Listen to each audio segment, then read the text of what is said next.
लिंबाचं लोणचं असं नाव जरी काढलं तरी तोंडाला पाणी सुटतं। आणि हेच आंबट गोड लोणचं घरच्या घरी बनवता आलं तर अगदी मोजक्या साहित्यात आणि झटपट कृतीसह लिंबाचं आंबट गोड लोणचं कसं बनवायचं ते बघूया आजच्या व्हिडिओमध्ये। सध्या पावसाळ्याच्या सीझनमध्ये लिंबू स्वस्त होतात, अशा वेळी तुम्हाला हे लोणचं बनवता येईल आणि एकदा बनवलं की वर्ष 2 वर्ष याला काहीही होत नाही। साहित्यामध्ये फक्त 4 गोष्टी लागणार आहेत: लिंबू, साखर, लाल तिखट आणि मीठ। सर्वप्रथम इथे आपण या आकाराची 10 लिंब घेतली आहेत। वजनी म्हणाल तर ही 300 ग्रॅम एवढी होतात। ही स्वच्छ धुवून पुसून कोरडी करून घ्यायची आहे। आता या प्रत्येक लिंबाच्या 8 फोडी करून घेऊ। अशा प्रकारे कापून घेतलं की ह्यातल्या सर्व बिया काढून घेऊया, कारण बिया आत राहिल्या तर लोणच्याला कडवटपणा येऊ शकतो। एरवी कोणतंही लोणचं बनवायचं झालं तर टिकण्यासाठी त्याला तेल वापरावं लागतं, पण ह्या लोणच्याचं वैशिष्ट्य असं की तेल न घालता बनवून सुद्धा हे वर्ष 2 वर्ष टिकतं।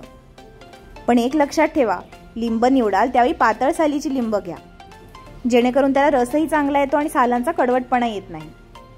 अशाच पद्धतीने आपली बाकीची लिंबही कापून घेऊया। आता लिंबाच्या फोडी तयार आहेत आणि हा मिक्सर पूर्ण कोरडा करून घ्यायचा आहे।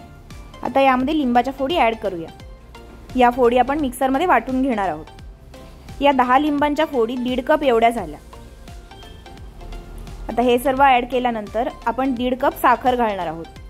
1.5 कप लिंबाच्या फोडीसाठी 1.5 कप साखर, अशा प्रकारे एकाच एक प्रमाण आहे। यामध्ये आता 6 चमचे मिरची पावडर घालूया। त्याचबरोबर लागणार आहे 2 चमचे मीठ। आता ह्या सर्व गोष्टी मिक्सरला बारीक वाटून घेऊया। आपण बघू शकतो हे अशा प्रकारे छान वाटून तयार आहे। आता हे मिश्रण एका डब्यामध्ये काढून घेऊया। आता हे मिश्रण कुकरमध्ये ठेवून शिट्ट्या काढल्या की आपलं लोणचं तयार आहे। हे लिंबाचं आंबट गोड लोणचं एकदम सोपं आहे आणि एकदम चविष्ट लागतं।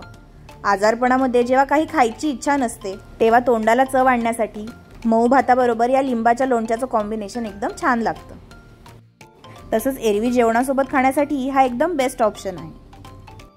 इथे आपण कुकरमध्ये थोडं पाणी घेतलं आहे आणि यामध्ये एक डिश ठेवली आहे। आता हा डबा या ताटलीवर ठेवून व्यवस्थित झाकण लावून कुकरला शिट्ट्या काढून घ्यायच्या आहेत।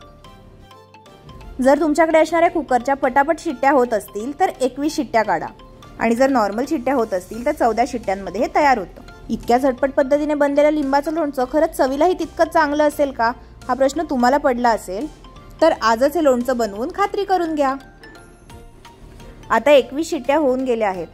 आपण बघूया हे व्यवस्थित झालं आहे का। हे बघा, तुम्ही बघू शकता की लोणच्याला किती सुंदर कलर आलेला आहे आणि ही कन्सिस्टन्सी अगदी योग्य आहे, कारण थंड झाल्यानंतर हे अजून थोडं घट्ट बनेल। आपलं मस्त आंबट गोड लिंबाचं लोणचं खाण्यासाठी तयार आहे।